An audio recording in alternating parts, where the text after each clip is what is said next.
Today we're going to do some chemistry doodle notes.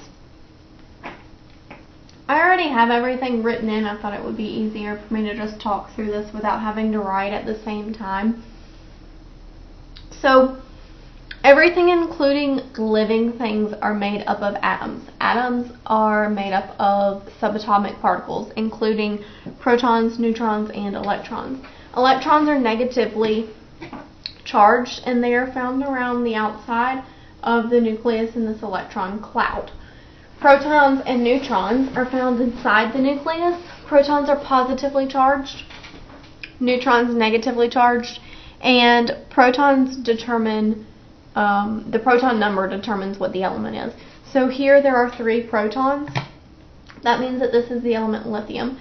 And I got this from the periodic table. So number 3 on the periodic table is lithium. To determine the mass of an element, you can add the proton and neutron number. So for example, here there are 7 protons and neutrons, so the mass number of lithium should be about 7. Isotopes are atoms of the same element that have different numbers of neutrons. Biologists use isotopes in their research for things like carbon dating. So scientists can take carbon, depending on the mass or the isotope, they can determine when something was alive or when during the geologic time scale it would have been around. Isotopes have the same number of protons. They have different numbers of neutrons, and that in turn will give you a different mass number. These are called isotopes. So a couple of examples would be like carbon 12 or carbon 13. They're both carbon, but the different proton numbers gives you a different mass, and the mass is denoted with this number right here. So carbon 12 is the carbon isotope with a mass of 12. Same thing here, mass of 13. Ions are atoms that have more or fewer electrons than protons, and that's why they're charged. So here we have the example salt. When solid salts like sodium chloride dissolve in water, they're going to form ions. Okay? Ions down here. Positive ions have fewer electrons, and negative ions have more electrons than normal atoms. They're used to communicate between cells, and the reactions occur in the body when the salt concentration is correct. So this was sodium in A. It had 11 electrons. If we take one of these electrons out and we remove it, transfer it to something else, then the sodium is going to now have 10 electrons, and it's going to be shown with a positive charge. Okay, I'm going to flip over to the back for you. So, molecules in ionic solids are made of atoms.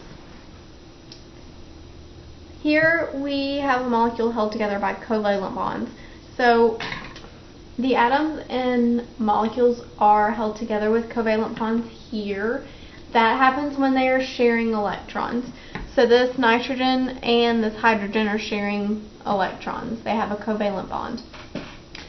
Ionic solids are held together by ionic bonds, and electrons are transferred from one atom to the other. The one that loses the electron will have a positive charge, just like on the picture on the front of this page, and the one that gains an electron is going to have a negative charge.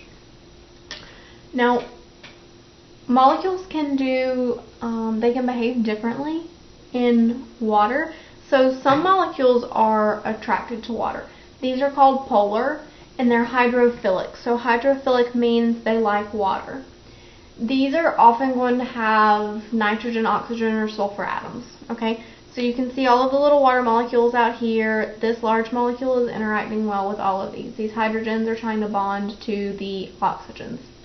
Now, some molecules are not attracted to water, and they stick to each other instead of sticking to the water. These are nonpolar, and they're hydrophilic. So this means that they are scared of water. That's what hydrophobic. Hydrophobic, water-fearing molecules.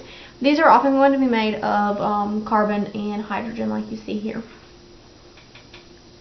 Lastly, there are hydrogen bonds. Hydrogen bonds are strong. This happens when polar molecules are attracted to each other. The hydrogen bonded to an oxygen, so like here we have a hydrogen bonded to an oxygen, or a nitrogen bonded to a hydrogen, are really attracted to nearby nitrogen or hydrogen bonds, oxygen bonds, and these are going to form hydrogen bonds. This is what you have right here. Alright, that is all. Thank you for watching. I'll see y'all later.